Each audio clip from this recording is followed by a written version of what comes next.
മദ്യപിച്ച് നിരന്തരം ശല്യം ചെയ്യുന്ന മധ്യവയസ്കനെതിരെ പരാതി നൽകിയ യുവതിയെ കടമുറിയിലിട്ട് ടിന്നറൊഴിച്ച് തീകൊളുത്തിയ പ്രതിയെ രക്ഷപ്പെടാൻ ശ്രമിക്കുന്നതിനിടെ നാട്ടുകാർ പിടികൂടി പോലീസിൽ ഏൽപ്പിച്ചു. കാസർഗോഡ് ബേഡകത്താണ് സംഭവം.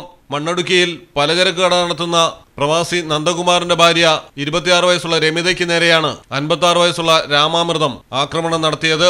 ബേഡകം പോലീസ് സ്റ്റേഷന് സമീപം വാടകമുറിയിൽ താമസിക്കുന്ന പ്രതി സ്ഥിരമായി മദ്യപിക്കുകയും രമിതയെ ശല്യം ചെയ്യുന്നതും പതിവായിരുന്നു.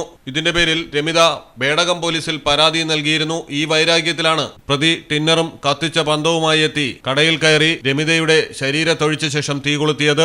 തീ ആളിപ്പടർന്നതോടെ രക്ഷപ്പെടാൻ രമിത വരാന്തയിലേക്ക് ചാടി. സംഭവ സമയം കടന്നു വന്ന സ്വകാര്യ ബസ്സിലെ യാത്രക്കാർ ലഭ്യമായ തുണിയും മറ്റും പൊതിഞ്ഞ് തീയണച്ചു. ഇതിനിടെ രക്ഷപ്പെടാൻ ശ്രമിച്ച പ്രതിയെ യാത്രക്കാരും നാട്ടുകാരും ചേർന്ന് പിടികൂടി 1/2 കിലോമീറ്റർ അകലെയുള്ള ബേഡകം പോലീസ് സ്റ്റേഷനിൽ എത്തിക്കുകയായിരുന്നു.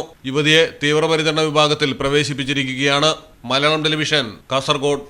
അക്കരയുടെ പൈതൃകം, ഇക്കരയുടെ കൗതുകം. അൽദാൻ അറേബ്യൻ ബേക്സ്. മനസ്സും വയറും ഒരുപോലെ നിറയ്ക്കാം. രുചികരവും ആരോഗ്യപ്രദവുമായ അൽദാൻ ലബനീസ് കുബൂസ് ഇപ്പോൾ കേരളത്തിൽ എവിടെയും ലഭ്യമാണ്. ഷുഗർകാർക്കായി ഷുഗർ ഫ്രീ ബ്രൗൺ കുബൂസും ലഭ്യമാണ്.